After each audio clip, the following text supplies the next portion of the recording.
and welcome. My name is Carmen Foreman. I'm a reporter at the Oklahoman, and I'm joined today by Jess Olivio. She's an Oklahoma City resident, and she contracted COVID-19, and so did some members of her family, and so she's here to talk a little bit about that. So Jess, can you tell me a little bit about your family situation in the past month? It's Yes. been pretty tough, right? It has been. So my father started first. This was the last week of June. He started having symptoms after one night. He got home from his job, and the following day, it was a Friday, he came over and, he was just like, had the chills and everything. So then he couldn't breathe. And so we took him to the emergency room. They tested him. They said his oxygen was okay. So they sent him home. The following day, they said, he's positive. So who was around him? And I was like, all of us. And they're like, you guys have to get tested. You guys have to isolate. Your dad is contagious. You have to isolate your dad. So about a week after he got really, really sick and was admitted, which was 4th of July, my husband got sick. So my husband had kind of the same symptoms, severe cough. He was very weak. He could not sleep at night, lost of appetite.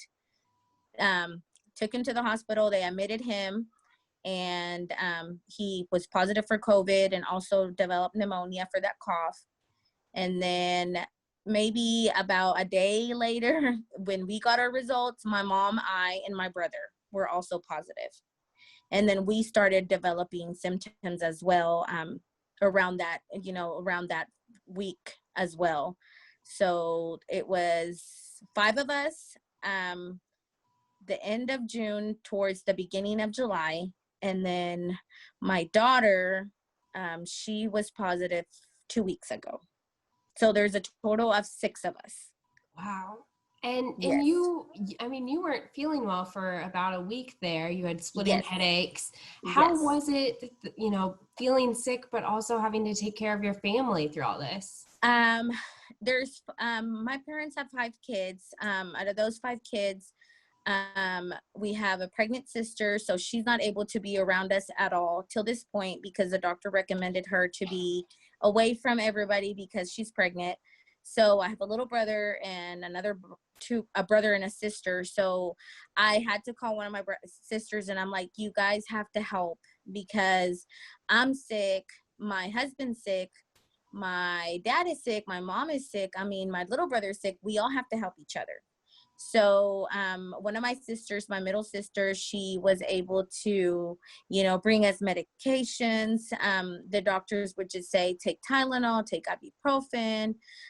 She would, just drop at the door. She would drop off, like groceries that we needed. Our church as well stepped in, and they, they were just like, don't get out of bed, just have one of the kids open the door. And then it was just mainly pre-made food so the kids could feed themselves, so I didn't have to get out of bed. And then my husband was in bed too before he was in the hospital. So we just had to, figure it out. There was maybe a couple of days whenever I had to literally get up and, look for something for them and stuff like that. It was hard. It was really, really hard. And then my husband got admitted, and then that was even harder because I was home alone with the kids, sick. And then we had the really bad storm, I think, that weekend that he was admitted, and we had no electricity. So I was like, what more? What more can we have? Yeah. It was told hard. me before that you leaned really heavily on your Catholic faith through a lot of Yes. this. Can you talk a little bit more about that? Yes. My mother-in-law, she's in Mexico. And so she is, very into the Catholic religion. She goes to church every day. I believe she serves in the at a church in Mexico, and so she would call me every day, and she's like, I know your head hurts, I know you're sick, put me on speaker and I'll pray. So she would pray with me, and she was just like, you don't even have to respond, you can just listen to me. She's like, God is with you. I mean, God will heal you so you can help your other loved ones. And, that he's like, God is not going to give you more than what you can handle. And you just have to have faith and, believe that, he's going to heal you. And then so you can help your other loved ones. And, she would call me like 3 times a day and just put me on speaker. I would lay the phone next to the bed and, she helped me a lot. Our priest from our church as well, he called us on the phone and he prayed with us and he's like, everything's going to be okay. You guys have to have faith. God will never leave you guys alone. He would never, bring or send anything that you've already been through so much that this is a piece of cake. And I was like, okay, I was like, with this headache that I have, I feel like my head's going to fall off. But I mean, I feel that, it helped a lot. It helped a lot. And everybody was praying for us because it was, and they know that, I mean, I'm the oldest from my parents and I'm the one that handles their medical issues. And then I was sick and dealing with my family too. And everybody knows that, I was the main one. So they're like, God is going to heal you first. Have faith. You'll be the first one to be healed. And then so you can help everybody else. And, that's what happened. I started feeling better after a week. And then I was able to, communicate with everybody. I was able to return phone calls. Call my doctor, and then, figure out my husband's situation, my dad's situation, my mom and my brother. And by the time I was almost 100%, my daughter's the one when she got sick. So I was like, she's like, Mom, don't worry. My symptoms are very mild. She's like, I just don't want to get my younger brother or my younger sister sick. So I'm just going to, she just had to be in her room those 2 weeks. We would do all plastic. So we would take her food on the floor. She'd pick it up, close her door and on a little tray, and she would throw everything away. She would take the trash outside, we spray it down. So she's like, don't worry, we'll be okay. So now, they went to get tested today just because it's been 2 weeks, and I'm praying, hoping that they come back negative tomorrow because it said it was 24 hours. Yeah. And your husband just went to get tested again, right? Yes, and he did. he's out of the hospital. He was on Yes. oxygen. Is he He's still on? Yeah, he's still on oxygen. He actually sleeps with the oxygen all night, because we've noticed that he coughs still. That cough is still there. So when he puts on his oxygen, like, they said he could walk around the house without it. So then he comes and he still needs it. So his cough will get worse at night. And if he sleeps with his oxygen, then the cough will not, he will be able to sleep. So he's still sleeping with the oxygen. He's been out of the hospital for about a week and a half, or about a week and 2 days. So they said they were hoping that it would only be about a month for him to be on it. That's good. That's good. Yes. Making progress. Yes. How have you stayed so you just seem so happy, so chipper. How have you stayed so optimistic throughout all of this? I feel that I just have a lot of support. I feel that even if they just call me and check up on me, I'm like, I know I'm not alone. I mean, there was days whenever, of course, whenever my dad was really, when they told me that he was on a ventilator, and then my husband was on ICU. And at the same time, they both doctors from both hospitals called me and told me, we're going to have to put your dad on a ventilator. Oh, we're going to have to put your husband in ICU because he has pneumonia. And I was like, oh my God, what am I going to do?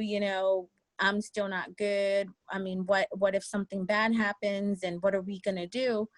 But it was just like, I felt that God never left me alone. And I know he doesn't, because I feel that I kept praying, I guess my faith kept me up, and he grabbed me and said, you know what, you can't sit there and cry. You're not going to be, you're not going to be able to do anything if you're just there laying down crying, whenever you can get up and solve the situation. And that's one thing my dad has always told me. He's like, I understand. And he says, he's like, girls always cry. he's like, but crying is not going to solve everything. So he's like, get up and fix the problem. And he would always tell me that. So I kind of would replay it in my head.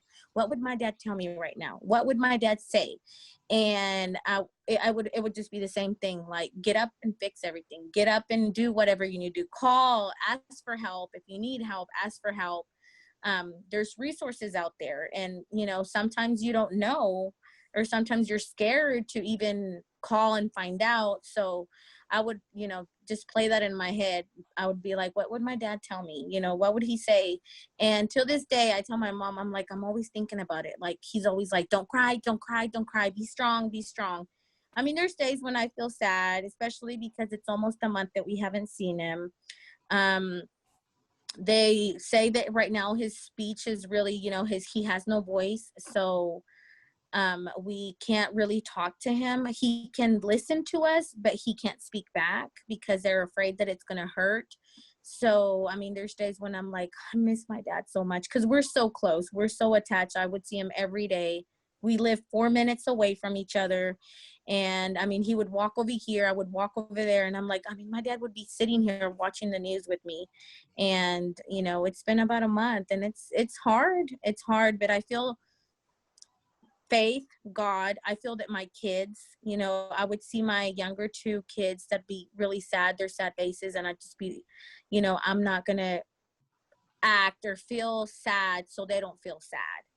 So I would get That's up good. and smile and make them laugh. And because, you know, they would be like, Mommy, when is this going to be over?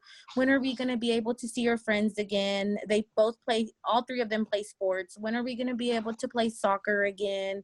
And I'm just like, just hang tight. You know, it's a little longer, a little longer. This summer's just been so different. I'm like, yes, this summer's been different, but you know, it is what it is. And we have to stay home to be safe. And so you guys don't get sick. So now they understand. They've seen what sister's been through. They've seen what I've been through, what dad, what grandpa and grandma, and they don't even ask anymore. They're just like, we're okay. We're okay.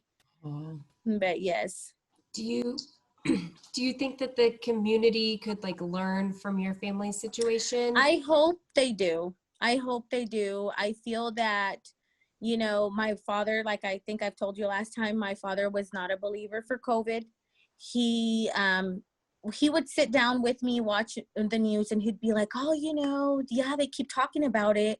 But I feel that, you know, it's so far away. Like, I don't know anybody, no relatives, no friends that have gotten COVID. You know, he's like, I don't even believe in it. I can't stand wearing a mask. I mean, my dad was not a believer. And then when he started getting sick, he was too scared to even go to the doctor. He's like, what if they tell me I have COVID? I'm like, Dad, you have all the symptoms. We have to take you to the hospital. You can't breathe right. We don't have oxygen here. I don't want you to stop breathing. What am I going to do? Mhm. So I feel that especially the Latino community, you know, they don't believe it till they see it. So, and I've heard from so many friends that have called me, and that's what they're telling me. Like, friend, we didn't even believe that this was so real until your family, to see your family struggle so much, you know, all six of you guys, you know, two families, but it's the same family.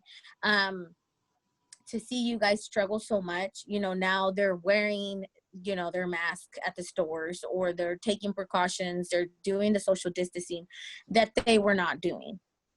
And, you know, I was able to go to the store today, and I went to Morelos, which is a Hispanic store.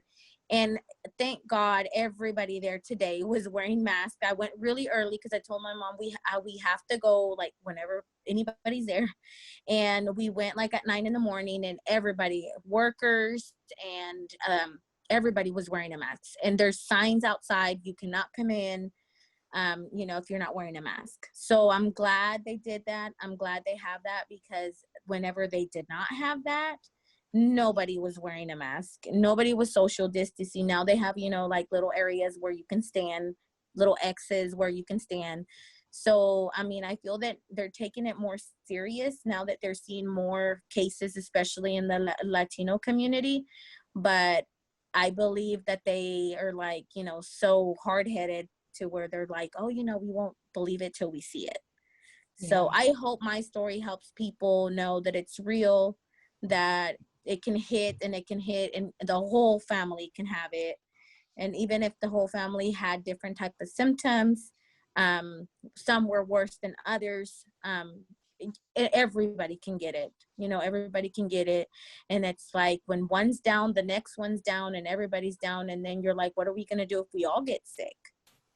Well, I hope everybody learns from your I story. hope so. I hope And so. you've been through a lot. And so hope I'm wishing the best for you and your family. Thank you.